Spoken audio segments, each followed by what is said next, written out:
Sir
অবশ্যই কিছু একটা ভাবছো।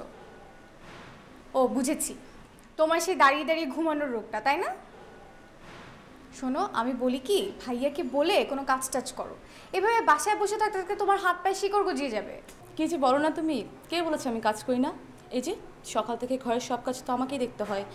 ঘর দোর গোছানো, রান্নাবান্না করা, কাপড় চোপড় গোছানো, এগুলো সামলাতেই তো আমি হিমশিম খেয়ে যাই। তুমি কি পড়ালেখা শিখেছো এই ঘর দোর গুছানো, কাপড় চোপড় গুছানো এইসবের জন্য? যে পড়ালেখা করেছি তার দিকে আর কোনো জব করা যাবে? অবশ্যই পাওয়া যাবে।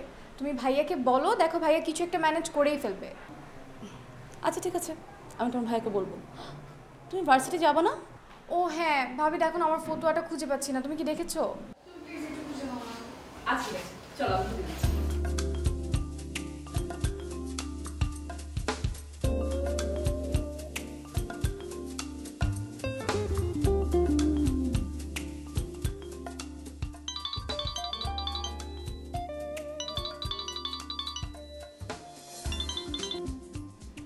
হ্যালো, কি করো?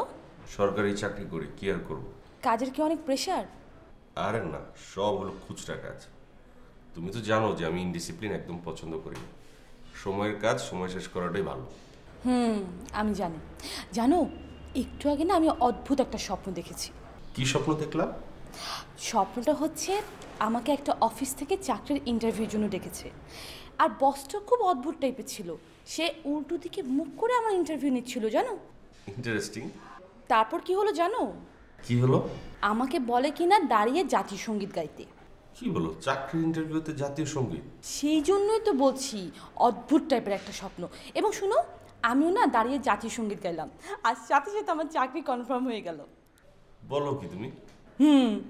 Very good, very good. শেষ পর্যন্ত কি বসের চেহারাটা দেখতে পেয়েছিলে? হ্যাঁ, দেখতে পেয়েছি তো। তো লোকটার চেহারা দেখতে কেমন? দেখতে তোমার চেয়ে অনেক স্মার্ট আছে।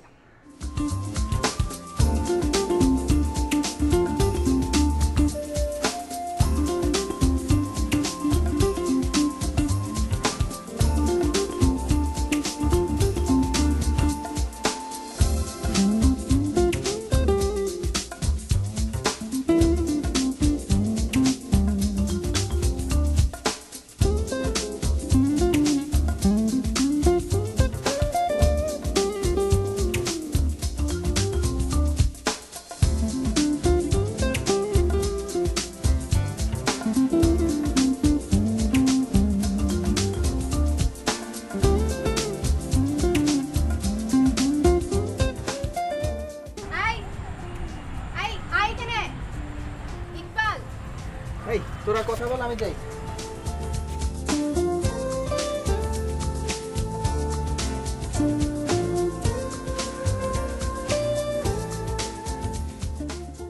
তুই ওখানে দাঁড়িয়ে দাঁড়িয়ে উকি দিয়ে কি দেখছিলি?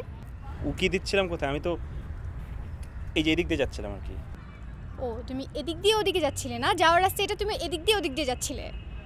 তুই প্রণীলকে চিনিস না? চিনিস না বল? তাহলে উকি দিয়ে দেখার কি আছে? তুই সামনে এসে কথা বলতে পারলি না? তুই জানিস এটা যে তোর একটা মানসিক সমস্যা? তুই আমাকে সন্দেহ করিস তাই না? সন্দেহ না থাকলে তো ভালোবাসা হয় না। সন্দেহ না করলে ভালোবাসা হয় না। কোন মহাপুরুষ বলছে তোকে? আমি আসছে আমার মহাপুরুষ।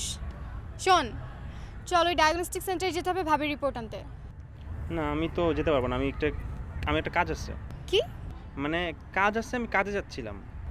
ও মানে তোর কাজ আছে, তুই আমার সাথে যাবি না? ঠিক আছে, গেলাম তাহলে আমি। দেখা হবে পরে।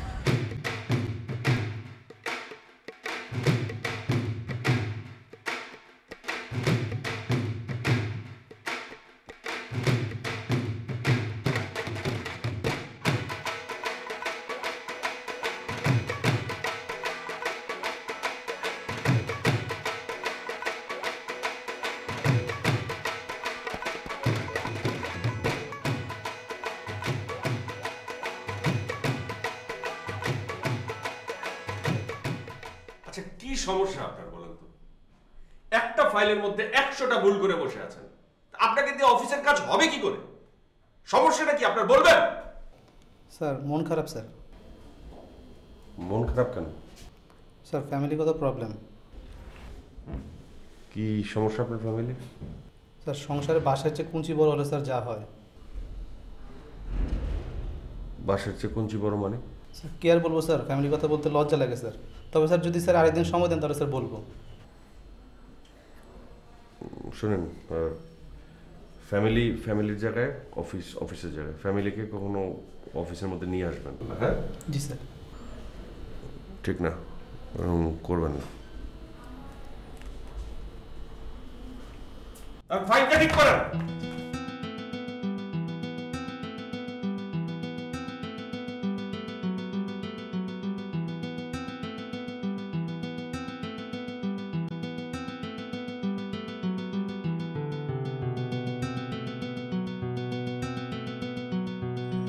ওকে আপা, আপনি নাকি ঘুমাইতেছেন নাকি? না না, আমি ঘুমাচ্ছিলাম না। না, আর খাড়া খাড়া চোখ বন্ধ করা দেখছিলাম তো। ও আচ্ছা, এটাকে বলা হচ্ছে মেডিটেশন। মানে কোনো কিছুকে ধ্যান করতে হলে চোখ বন্ধ করে রাখতে হয়। ও আচ্ছা আচ্ছা। না আপা, খাড়া তো ঘোড়ারা ঘুমায়, হে লাগে আর কি। আই, এত কথা বলছো কেন? বললাম না আমি ঘুমাচ্ছিলাম না। তোর কাপড় চোপড় সব ধোয়া হয়েছে? হ্যাঁ আপা, সব কাজ হয়ে গেছে। আচ্ছা আপা, আমার মনে হয় আপনার ডাক্তার দেখানো উচিত। কেন? এই যে আপনি যে খাড়ায় খাড়ায় ঘুমাইতেছিলেন। তোমাকে আমি বললাম না যে আমি ঘুমাচ্ছিলাম না, আমি মেডিটেশন করছিলাম? এত কথা বলছো কেন? যাও নিজের কাজ সেরে গিয়ে বিদা হও, যাও যাও।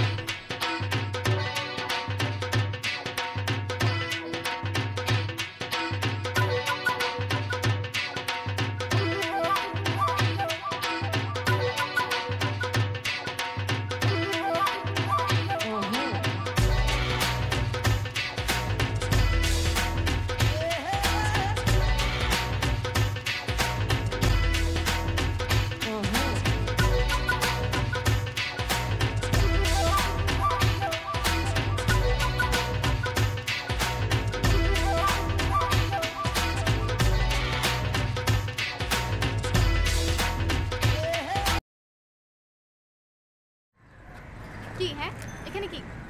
আমি ওই মানে ওই ওই ডায়াগনস্টিক সেন্টার আসছিলাম। ও তুমি ডায়াগনস্টিক সেন্টারে আসছো না?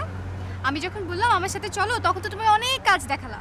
তখন মনে ছিল না, হঠাৎ করে মনে হলো যে আমার যেতে হবে, তাই আসছি। এটা কি চিনিস? হ্যাঁ, পাঞ্জা। পাঞ্জা। এটা দিয়ে যখন পেটের মধ্যে এমন জোরে একটা ঢুস মারবো যে তোর সব সন্দেহ বের হয়ে যাবে। সব সময় তুই খালি আমাকে সন্দেহ করিস। তোর পেটের ভিতরে এত প্যাচ কেন বলতো? দেখলে তো মনে হয় ভাজা মাছটা উল্টে খেতে জানিস না। আমি তো এখনো ভাজা মাছ উল্টে খেতে পারি না। সেটা তো আপনাকে দেখলেই বুঝে যায়, কিন্তু আপনার পেটের ভিতর যে এত প্যাচ ওটা তো আপনার সাথে না মিশলে কেউ বুঝবে না। এখন চলেন। কোথায়? আমার সাথে। তোরা না সব পুরুষ মানুষ সব সময় শুধু সন্দেহ করিস।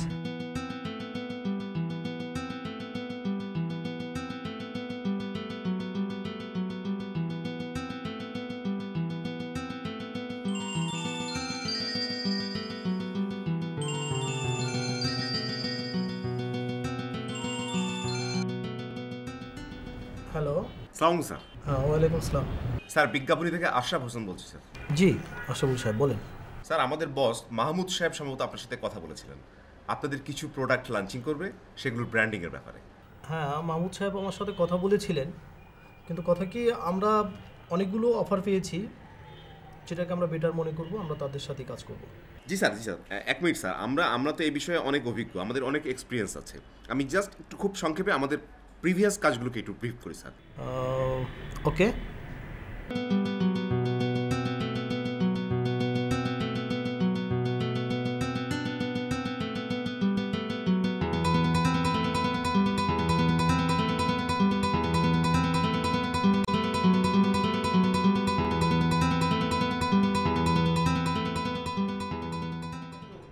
আমি বুঝতে পারছি না এই বিষয়টা নিয়ে এত পেঁচানোর কি আছে।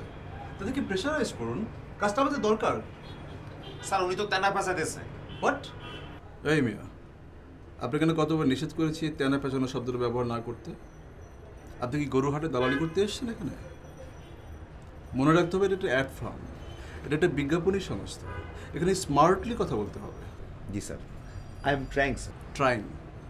এই অফিসে জয়েন করার পর থেকে তো আপনি ট্রাই করে যাচ্ছেন, একটাও তো ফল দেখাতে পারেননি। জি স্যার। আচ্ছা, আপনি যান। এই শুনুন। জি স্যার। আপনাকে একটা মেয়ের কথা বলেছিলাম। I am trying sir. What? 19 ঘন্টার মধ্যে একটা স্মার্ট, বিউটি এবং স্মাইল ফেস একটা মেয়ে আমার দরকার, যে মেয়েটি তার স্মাইল ফেস দেখিয়ে কাজ আনতে পারবে। আপনার মতো এরকম তেনা পেঁচানো চেহারা লোকের দিয়ে এই ধরনের কাজ করা সম্ভব না।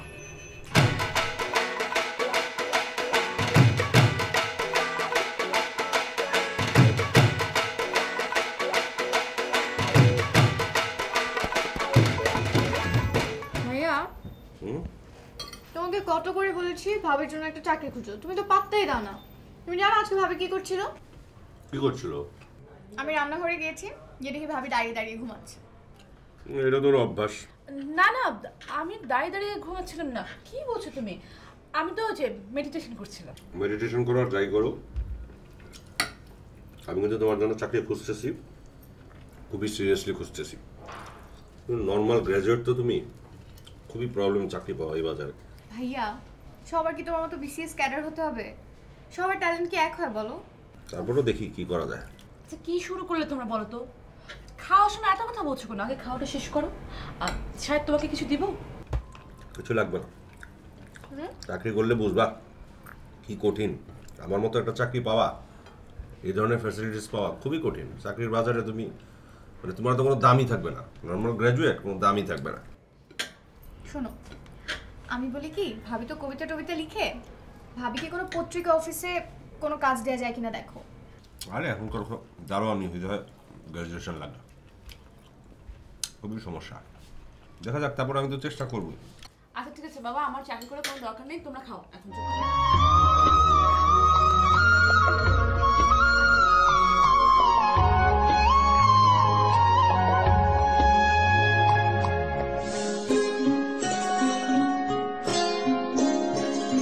যদি বন্ধু হও, যদি বন্ধু হও, যদি বাড়াও হাত, যেন থামবে ঝড়, মুছে যাবে রাত, হাসি মুখ তুলে অভিমান ভুলে রাঙা সূর্য বলবে সুপ্রভাত। যদি বন্ধু হও, যদি বন্ধু হও।